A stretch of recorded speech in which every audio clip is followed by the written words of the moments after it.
आप कभी पाकिस्तान में आप देखें कि कितनी मेहनत करनी पड़ती है लोगों को निकालने के लिए। यहाँ पे तो नून लीग वगैरह को कीमे के नान देने पड़ते हैं, आपको चिंगची देना पड़ती हैं, बिरयानियाँ देना पड़ती हैं। और पीपल्स पार्टी ने तो अल्हम्दुलिल्लाह 2-2 हज़ार रुपया भी दिया लोगों को जलसों में लाने के लिए। एक ट्वीट के ऊपर किस तरह से पूरे पाकिस्तान से लोगों ने लब्बैक कहा। इसका जो इमरान खान का आज असर है वो अल्हम्दुलिल्लाह पूरे पाकिस्तान में, इस बात से आप अंदाज़ा लगा लें कि आज से चंद महीने पहले या शायद 1 साल पहले मरियम नवाज़ ने अपने 2 MNAs को कहा था इस्तीफ़ा दो, दोनों भाग गए। एक तो जावेद अब्बासी था और दूसरा कैप्टन सफदर का भाई था। 2 MNA थे, दोनों मरियम नवाज़ के कहने के ऊपर भाग ही गए। उन्होंने कहा हमें मजाक में भी ये ना कहिएगा इस्तीफ़ा दें।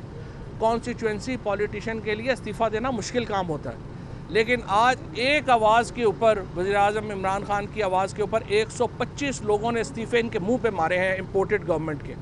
और ये वो एक कंट्रोल है उनका जो इस वक्त पाकिस्तान के अवाम की नब्ज़ के ऊपर ज़ाहिर करता है। कराची में होने वाला जो हमारा जलसा है वो इंशाअल्लाह पाकिस्तान की तारीख़ का तो सबसे बड़ा जलसा होगा ही। मेरा ये ख़्याल है कि वो इंशाअल्लाह बर्रे सग़ीर की तारीख़ के बड़े जलसों में से एक जलसा होगा।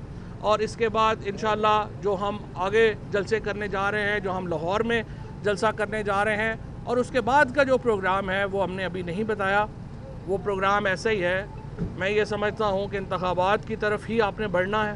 फ़ैसला आप ये कर लें ज़्यादा नुकसान करके बढ़ना है या कम नुकसान करके बढ़ना है, इसके अलावा फ़ैसला नहीं है। मैं ये समझता हूँ कि इस वक्त एक तहरीक उठी है इमरान खान की क़यादत में, जो पूरा पाकिस्तान जिससे दहल कर रह गया है।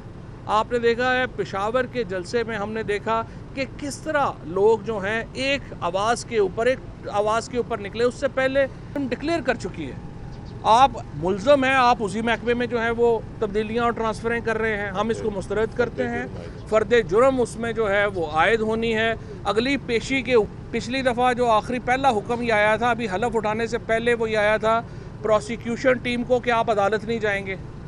अब अगर इस तरह से आपने इसको अदालतों को, प्रोसिक्यूशन को मैनिपुलेट करना है तो ये हम इसकी शदीद मज़म्मत करते हैं। और सुप्रीम कोर्ट जो है वो इसका नोटिस ले। अदालतें इसलिए बैठी हैं, अगर नहीं होगा तो हम भी इसमें पटिशन फाइल करेंगे। लेकिन असल बात यह है कि हाई कोर्ट को और सुप्रीम कोर्ट को ये मामला देखने चाहिए कि किस तरह से मुल्ज़मान यहाँ पे भाग रहे हैं। जोखियो केस में जो हुआ सिंध में वो आपके सामने है। एक जुल्म और बर्बरियत की यूँ पुराना पाकिस्तान इतनी शिद्दत से वापस आया है कि लोगों की आंखों में जो आंसू थे वो छलक पड़े। आप देखिए कि पहले दिन इन्होंने जो यहाँ पे अपने ये FIA, पहले दिन तो खैर माशाल्लाह सहाफ़ियों के लिए खाबे खोल दिए गए प्राइम मिनिस्टर हाउस में, और कोई भूखा ना सोए प्रोग्राम जो भूखे लोगों के लिए था उनको बंद कर दिया गया, और उसके आपने प्राइम मिनिस्टर हाउस में खाबे खोल दिए अपने मखसूस सहाफ़ियों के लिए। दूसरी दिन जो किया आपने मैरियट में एक बुज़ुर्ग शहरी को तशद्दुद का निशाना बनते देखा। तीसरे दिन आपने देखा कि किस तरह से एक सर्विंग मेजर को लाहौर में तशद्दुद का निशाना बनाया गया, और उसी शाम को PMLN के एक नीम पागल आदमी ने ये कहा कि हम हर जगह ये करेंगे। इस तरह के आप जो नैरेटिव दे रहे हैं और आप लोगों को और फिर नाज़म जोखियो का केस जो हुआ वो हमारे सामने आया, तो ये एक पुराने पाकिस्तान की एक झलक जो है वो हमें नज़र आई। इसके साथ साथ पहले दिन शहबाज शरीफ साहब की हुकूमत जो उन्होंने हलफ लिया एक इम्पोर्टेड गवर्नमेंट के तौर के ऊपर, पहले दिन आपने चीनी में 10 रुपया इजाफ़ा हो गया, उससे अगले दिन घी की कीमत में 10 रुपया इजाफ़ा हो गया, और आज बताया जा रहा है कि बिजली की कीमत में 4 रुपये 35 पैसे फ़ी यूनिट इजाफ़ा हो गया है। तेल की कीमत में बताया जा रहा है कि 21 से 25 रुपये इजाफ़ा किया जा रहा है। जब हमने आज से, जब हुकूमत हमारी 2 महीने पहले हम इस कीमतों को फ्रीज़ करके गए थे, हमने ये कहा था कि जून तक इनकी कीमतों में कोई इजाफ़ा नहीं होगा, उसकी हम फंडिंग अरेंज करके गए हैं। आप उस फंडिंग को क्यों तब्दील कर रहे हैं? और ये मैं समझता हूँ कि आम आदमी के साथ इस वक्त बड़ी ज़्यादती है। अल्हम्दुलिल्लाह हमने जो पाकिस्तान के अंदर एक जिस तरीके की मईशत छोड़ी है वो एक मुस्तहकम मईशत थी, और उसको बरकरार रखने के लिए ज़रूरी है कि हम इसको, ये जो आम आदमी है उसको इस तरह से ज़द जो है वो ना पहुँचाएँ। इसके साथ साथ आपको लगता है कि वो ये तमाम मामला नहीं, देखें बात यह है, हमारा मुतालबा पहली बात तो यह है कि सारी पार्टियों का, तीनों पार्टियों का इकट्ठा होना चाहिए ताकि लोगों को कंपैरिजन तो पता चले ना। जिस तरह फ़ारूक ने कहा, पीटीआई तो वो वाहिद पार्टी है जिसको आम आदमी फ़ंड कर। अभी भी हम जाएंगे, हम आम आदमी से अपील करेंगे कि आप हमें फ़ंड करें। हमारे पास तो पैसे नहीं है, ना ही हमारे पास बिलियनर हैं जिन्होंने बनाए हैं। सो हम तो आम आदमी के पास जाएंगे, और हम पहले भी आम आदमी के पास गए हैं। इलेक्शन कमीशन ये जो मौजूदा है, इसके ऊपर हमारे तहफ़्फ़ुज़ात हैं, इसमें तो कोई शुबा ही नहीं है।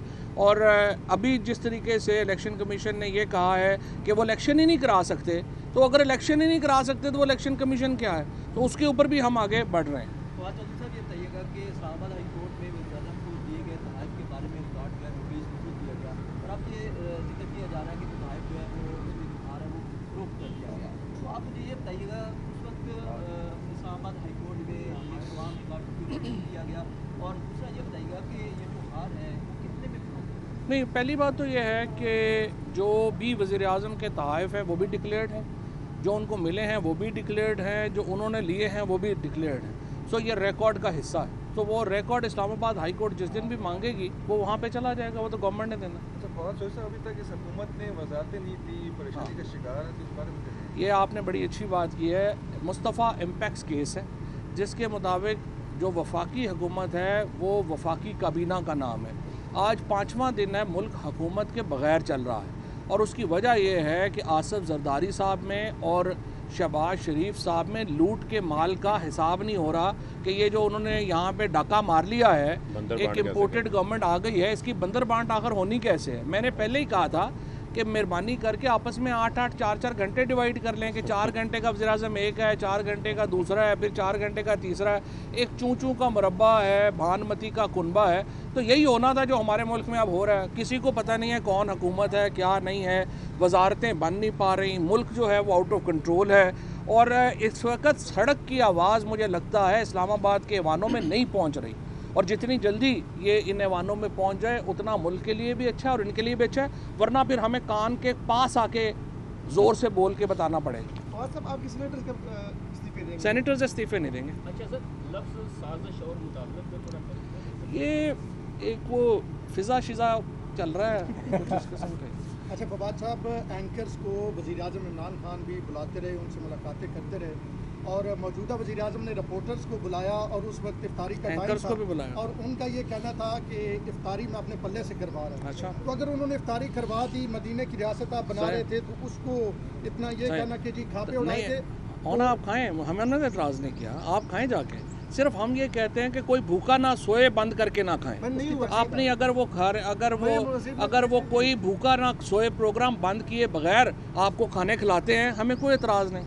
अगर वो प्रोग्राम जो गरीबों का प्रोग्राम बंद करके आपको खाने खिलाएंगे, हमें कहने की इजाज़त तो दे। आज़ाद कश्मीर की हाई कोर्ट ने स्पीकर की रोलिंग को कलअदम करार दिया और इंतखाबात को भी रोक दिया। देखिए, मैं तो हैरान हूँ इस मुल्क में, अगर सब कुछ अदालतों नहीं करना है तो फिर जमहूरियत बंद कर दें, फिर सारे काम वहीं पे ले जाते हैं कि वही आप लोग ही कर दिया करें दिन और रात। वो मैं सच्ची बात यह है कि अगर मैं तो स्पीकर होता तो मैं तो ये रूलिंग को ना मानता। किस तरीके से आप अदालत की प्रोसीडिंग्स को इस तरह से चैलेंज कर सकते हैं और कह सकते हैं कि नहीं हम ही बताएंगे इजलास भी कब होगा, वज़ीर-ए-आज़म का इंतखाब कब होना है, चीज़ें कब होनी है। तो मेरा तो ख्याल है कि अदालतों को बड़ी अपने आप को रिस्ट्रिक्टिव करना चाहिए। उनकी तो हमने लाइफ टाइम डिस्क्वालिफिकेशन भेज दी है, और इंशाल्लाह ताला हमें उम्मीद है कि उस पर लाइफ टाइम डिस्क्वालिफिकेशन। बहुत शुक्रिया।